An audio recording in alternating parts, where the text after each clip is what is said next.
What makes the German market special is, of course, first, it's one of the biggest markets in the world. It's a fantastic market on PC, and has always been. And it's a fantastic market also on console now. I think that Germany has a huge potential when it comes to developing games. And when I say huge potential, that also means that right now it's not exploited. So I think that's an opportunity for us.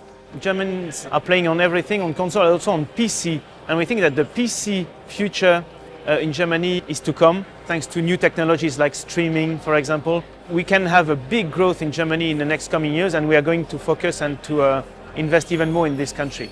If I may say so, we need to bring made in Germany from the engineering and auto manufacturing to games. And that's what we're doing.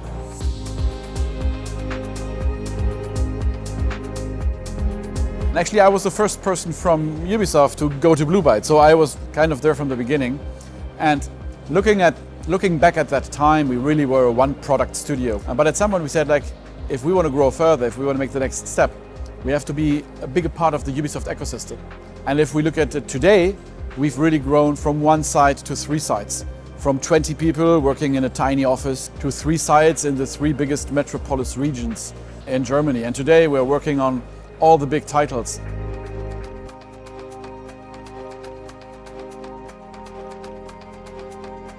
In the last years, gamescom really has become such a huge event for consumers. It's just amazing. Every year I'm amazed at the sheer numbers of people that go here. I think it's just the opportunity to let people play our games. It's always super important for us to have these kind of moments so that we can concentrate, gather everybody. There will be 350,000 gamers, hardcore gamers for most of them, to visit Gamescom during this week, and it's the biggest consumer show. So we have always decided to invest a lot in Gamescom. This year again, you see on the show floor, we are showing 10 of our games live, and we have 360 pods, which is the highest number of pods ever.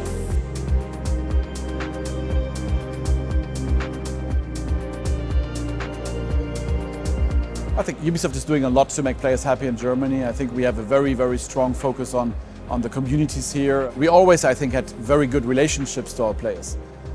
But it's even more important now. So when we started the last Anno game, Anno 1800, which has won Best PC Game of the Show award here, part of the reason why it's so successful now is that we started the Anno Union right when we announced it. And the Anno Union is a platform in which we discuss with our players about the game. And we are very open and we are very honest and we are not afraid to touch subjects that are tough for our community. This openness is so critical. And today, those are our biggest fans because we have the trust with them. And then we'll do the same with Settlers now. So I think this will become even more important in the future to continuously evolve our games, because it's also about the live phases now, games as a service. You need to do it with your community. We are doing the same on BGE2 with the Space Monkey program. We do the same on the Division 2. We're doing the same on Trials as well. So it's more and more a common way for Ubisoft to integrate the fans' ideas and feedback into the creation itself. Thanks to our subsidiaries in Germany, but also in all the other countries. We are trying to be as close as possible to what the local culture needs from us, what the fans locally want from us. And I think it is by being as close as possible to them that they will be more and more in our world, stay in playing our games, and give us good successes for the future.